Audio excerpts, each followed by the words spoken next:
మన జీవితంలో కొన్ని సందర్భాల్లో మన వాళ్ళతోటే మనం విభేదించాల్సిన పరిస్థితులు కూడా రావచ్చు. అప్పుడు మన గుండె భారమైపోతుంది. మన వాళ్ళు మనకు వ్యతిరేకంగా నిలబడ్డారన్న బాధ మనిషిని కుంగతీస్తుంది. నోట మాట రానియదు. మన జీవితంలో ఎప్పుడైనా బయట వారితో పోరాడడం సులువే. కానీ మన వాళ్ళతో విభేదించాల్సి వచ్చినప్పుడు ఒక్కసారిగా షేక్ అయిపోతాం. అదే పరిస్థితి ఒక యోధుడికి కూడా ఎదురైంది. కురుక్షేత్ర యుద్ధంలో అర్జునుడు శత్రుపక్షంలో తన శత్రువులను చూడలేదు. మరి ఎవరిని చూశారు? అతని మనస్థితి ఆ క్షణంలో ఎందుకంత గందరగోళంలో పడిపోయింది? ఈ 26, 27 శ్లోకాల్లో తెలుసుకుందాం. 2 కనెక్టెడ్ శ్లోకాలు కాబట్టి ఈ రోజు మనం 2 శ్లోకాలను తెలుసుకోబోతున్నాం. 26వ శ్లోకం.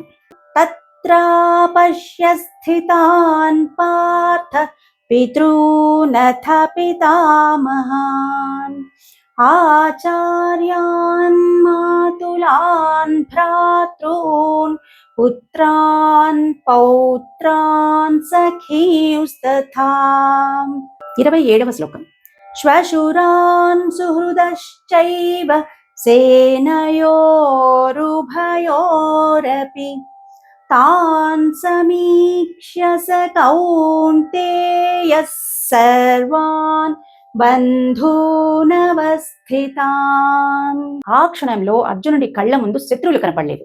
తన తాతలు, గురువులు, మామలు, సోదరులు, స్నేహితులు ఇలా తనవారే తన కళ్ళ ముందు కనపడటం అర్జునుడికి ఒక్కసారిగా ఆశ్చర్యానికి గురిచేసింది. అతని దృష్టిలో యుద్ధము అంటే ధర్మ యుద్ధము. కానీ ఆ క్షణంలో అది బంధువుల మధ్య యుద్ధంగా మారిపోయింది. భూరిశ్రవుడు లాంటి తండ్రులు, భీష్ముడు లాంటి తాతలు, ద్రోణాచార్యుడు లాంటి గురువులు, శల్యుడు వంటి మేనమామలు, దుర్యోధనుడు లాంటి అన్నదమ్ములు, దుర్యోధన పుత్రుడైనటువంటి లక్ష్మణుడు లాంటి కుమారులు, లక్ష్మణ పుత్రుడు మొదలైనటువంటి మనుమలు, అశ్వత్థామ వంటి స్నేహితులు, ద్రుపదుడు లాంటి మామలు, కృతవర్మ లాంటి శ్రేయోభిలాషులు, ఇరు సైన్యంలో ఒకరిపై ఒకరు యుద్ధం చేయడానికి సిద్ధంగా ఉన్నవారు. వారు ఆ సమయంలో బంధువులుగా కాదు, ఆప్తులుగా కాదు, కేవలం యుద్ధం చేయడానికి సిద్ధంగా ఉన్నవారు. అందులో కొందరు కౌరవ పక్షానికి అంటే అధర్మం వైపు దుర్యోధనుడికి సహాయంగా నిలబడ్డవారు. ఇలాంటి పరిస్థితి మనకెదురైతే మన పరిస్థితి ఎలా ఉంటుంది? ఒక్కసారి ఆలోచించండి. ఎలా రియాక్ట్ అవ్వాలో అర్థం కాక సతమతమైపోతాం. అర్జునుడంతటి మహాయోధుడికి ఇలాంటి పరిస్థితుల్లో ఏం చేయాలో అర్థం కాలేదు. ఇక మనమెంత? ఆ టైంలో మన మనసు కూడా పరి విధాలా పరుగులు తీస్తుంటుంది.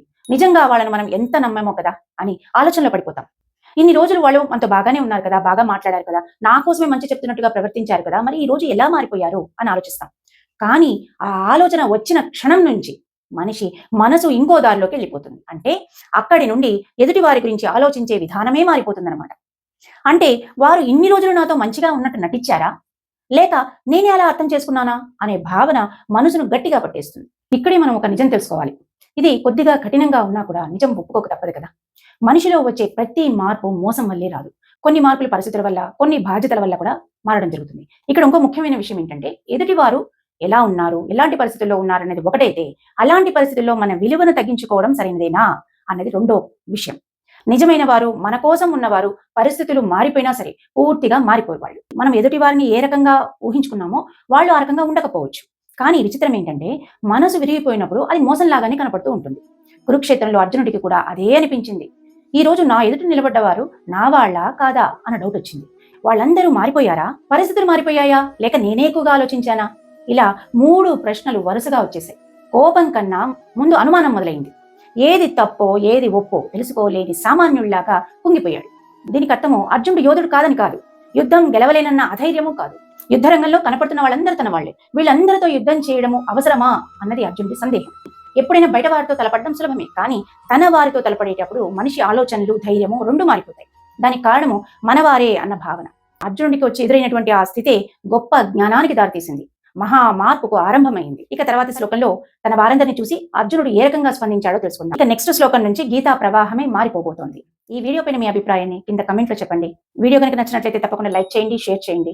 మా ఛానల్ని ఫస్ట్ టైం చూస్తున్నట్లయితే సబ్స్క్రైబ్ చేసుకోవడం మాత్రం మర్చిపోవద్దు. మన ఛానల్లో వచ్చేటువంటి ప్రతి వీడియో మీ దాకా రీచ్ అవ్వాలి అంటే పక్కనున్న బెల్ ఐకాన్ని ప్రెస్ చేసి పెట్టుకోండి. ఛానల్లో వచ్చేటువంటి ప్రతి వీడియో మీరు ఈజీగా చూడగలుగుతారు.